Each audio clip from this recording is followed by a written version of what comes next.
बघा आपण आता इथे उभे आहे.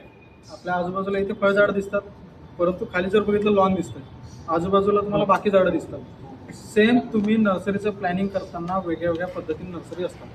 त्याच्यामध्ये बेसिकली एक व्हेजिटेबल नर्सरी, दुसरं तुमचं ऑर्नामेंटल म्हणजे काय, तर जे आपण आपल्या भोवती बघत आहे. ठीक आहे, नर्सरीचे प्रकार वेगळे असतात. त्यानंतर तिसरं म्हणजे आपलं फ्रूट प्लांट नर्सरी, फळझाडांची, आणि चौथं म्हणजे फॉरेस्ट नर्सरी, फॉरेस्ट प्लांट. तर याच्यामध्ये हेही एक आपल्याजवळ ऑपॉर्च्युनिटी असते की आपण नर्सरी तयार करताना हे पर्यायी व्यवस्था असते. मी आपण बोलताना तिथे काय बोललो, फक्त एक पिकांबद्दल बोललो. एका पिकामध्ये आपण फोकस करून त्याकडे जाऊ शकतो.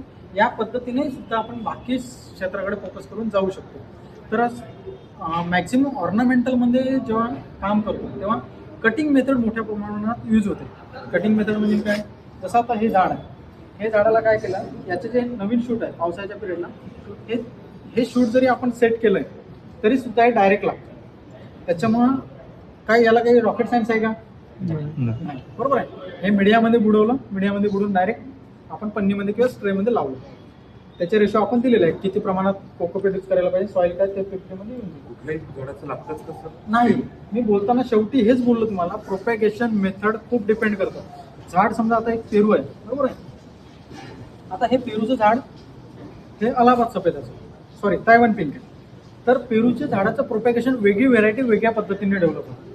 जसं ही जे आहे हे क्लोन आहे, याचं काय झालं, हे झाड कसं तयार झालं, हे झाड साध्या पद्धतीने तयार झालं. म्हणजे कोणीतरी याचा शेंडा तोडला, डायरेक्ट लावला, आणि मीडियामधून लावल्यामुळे त्याला रूट डेव्हलप झालं. हे झालं नॉर्मली तायवान पिंकचं.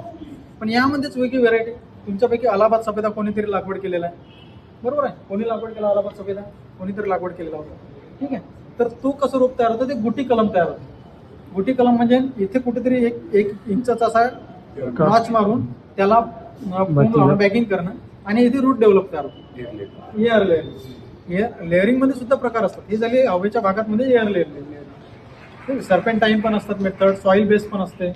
तर याला आपण अलाहाबाद सफेदाला आपण एअर लेअरिंग करतो. त्यानंतर पुन्हा ज्या वेगळ्या व्हेरायटीज येतात, जसं VNR आहे किंवा रेड डायमंड गावा, ज्याला जावरी रेड म्हणतात, रेड डायमंड गावा, तर याला कलम केल्या जातात.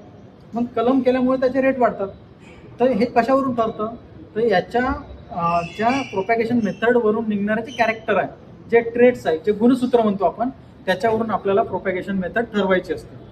म्हणजे मॅटर करत नाही की बियापासून सुद्धा पेरूचं झाड तयार होतं. याच्यामध्ये हा अभ्यास तुम्हाला तेवढाच महत्त्वाचा आहे, कुठल्या झाडाची कुठल्या पद्धतीचे कलम तुम्हाला घेणं. तायवान पिंकला कलम घेऊन काहीही फायदा नाही.